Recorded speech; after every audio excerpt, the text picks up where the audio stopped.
tingkat 2A. Nama saya Segi Heraiti Pane dari tingkat 2A. Kami di sini akan menampilkan salah satu video praktikum kegawadaruratan neonatal, yaitu resusitasi. Selamat menyaksikan. Resusitasi bayi adalah prosedur pertolongan dalam menyelamatkan bayi yang kesulitan bernapas karena kekurangan oksigen. Resusitasi bayi ini dilakukan ketika bayi mengalami gejala gangguan pernapasan, mulai dari sesak napas hingga henti napas, dimulai ketika bayi baru lahir. Di sini saya akan menjelaskan alat-alat yang dipakai dalam melakukan resusitasi. Pertama, di dalam bak instrumen besar berisi tabung sungkup dan beli yang steril. Lalu ada air DTT untuk membersihkan beli. Lalu di sini ada bengkok dan kita menggunakan kain bedong untuk membedong bayi. Ada kain untuk mengganjar menjadi bantalan bayi. Di sini ada tong sampah dan di sini ada baskom untuk kain aktor. Dan satu lagi kita memerlukan handuk untuk mengeringkan bayi. Dalam melakukan resusitasi ini biasanya sudah dalam persalinan, jadi penolong sudah menggunakan APD yang lengkap. Baiklah, di sini kita akan melakukan resusitasi pada bayi baru lahir, di mana kita akan melakukan penilaian sepintas terlebih dahulu. Pertama, apakah bayi cukup bulan atau tidak? Apakah cairan ketuban bercampur mekonium atau tidak? Bila cairan ketuban bercampur mekonium, maka kita lakukan bersihkan menggunakan kasar menggunakan jari. Lalu, apakah bayi bernapas megap-megap atau tidak? Dinamis kuat atau tidak? Bergerak aktif atau tidak? Jika salah satu ada tidak, maka kita lakukan resusitasi. Kita lakukan resusitasi, jaga kehangatan bayi.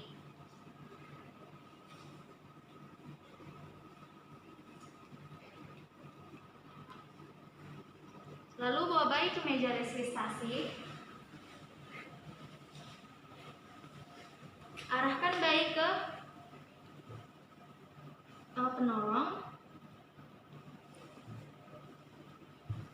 Lalu atur posisi bayi sedikit ekstensi. Lalu kita isap benih bayi menggunakan deli.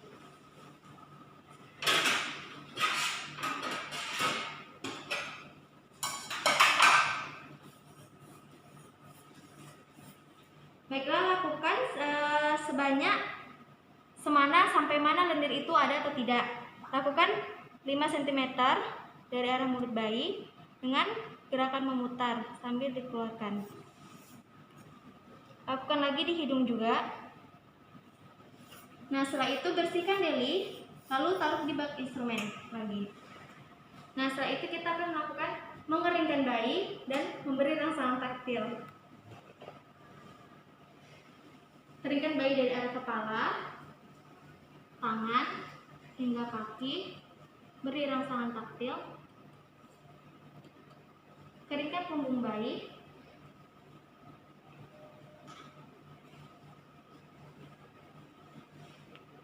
Lalu taruh handuk bayi ke dalam ember kotor. Ganti pakaian bayi dengan yang hangat. Lalu baru kita akan ganti pakaian bayi dengan bedung yang bersih.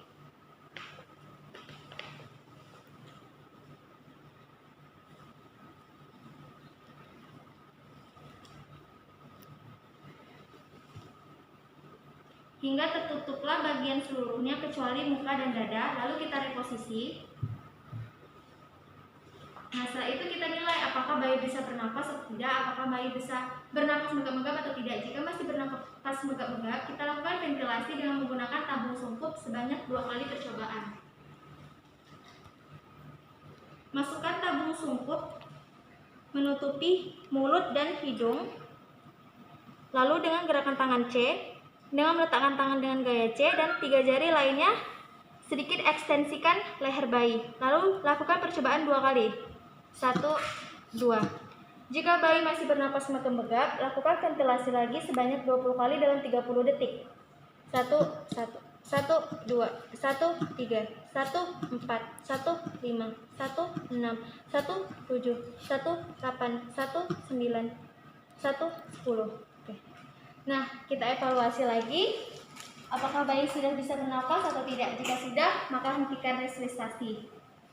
Jadi setelah dievaluasi tadi, kita sudah melakukan ventilasi sebanyak 20 kali dalam 30 detik. Jika belum ada perkembangan, maka kita lakukan lagi ventilasi selama 2-3 menit. Nah, jika belum ada perubahan, maka kita lakukan rujukan. Nah, dalam perjalanan rujukan, kita akan melanjutkan resusitasi kembali.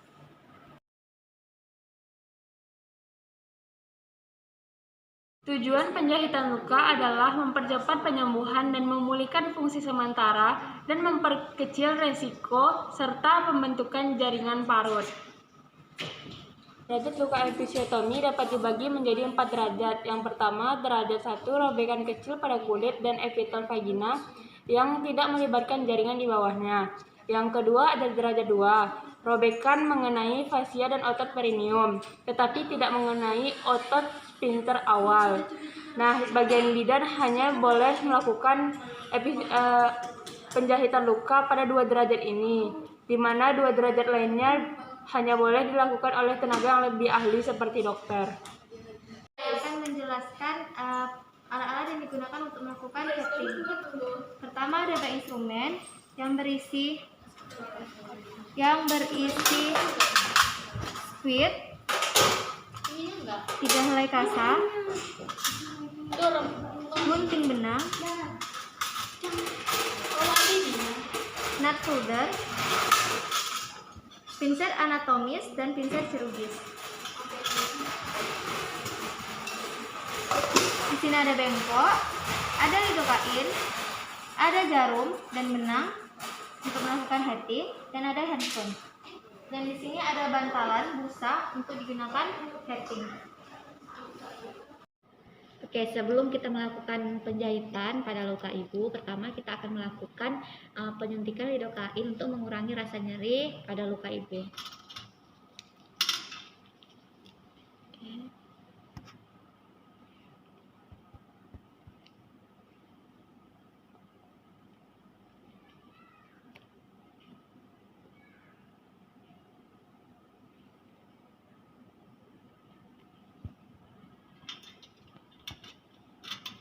Oke, sudah itu kita lanjutkan dengan penjahitan pada luka ibu.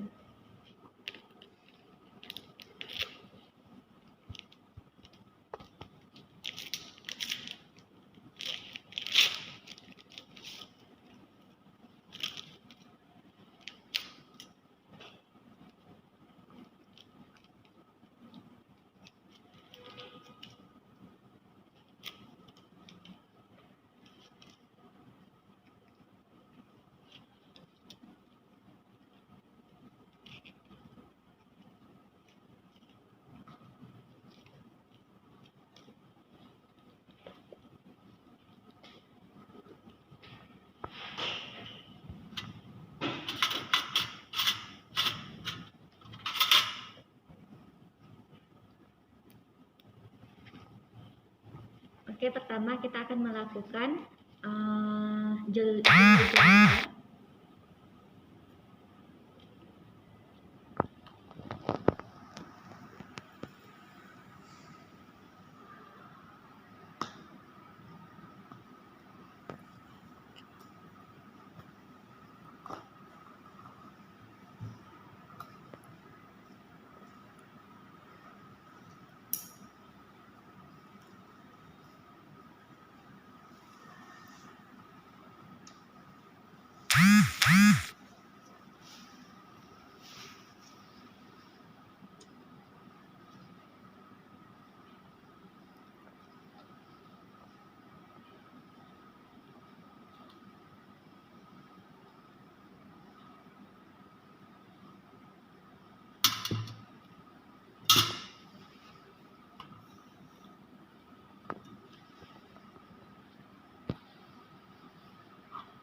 kita melakukan jelujur luar tadi, beginilah hasilnya.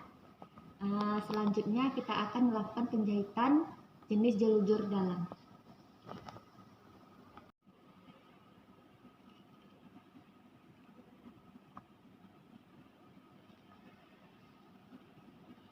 Jelujur dalam ini hampir sama dengan jelujur luar tadi, tetapi jelujur dalam penjahitannya sedikit lebih mengenai otot kulit.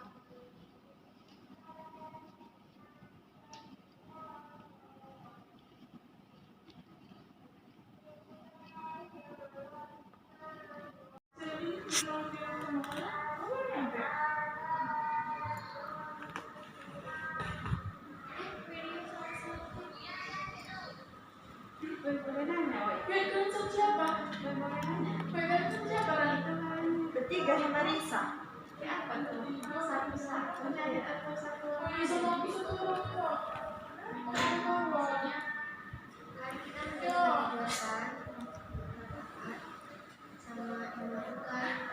Kita melakukan penjahitan secara jelujur dalam, bisa kita lanjutkan secara subkutikuler.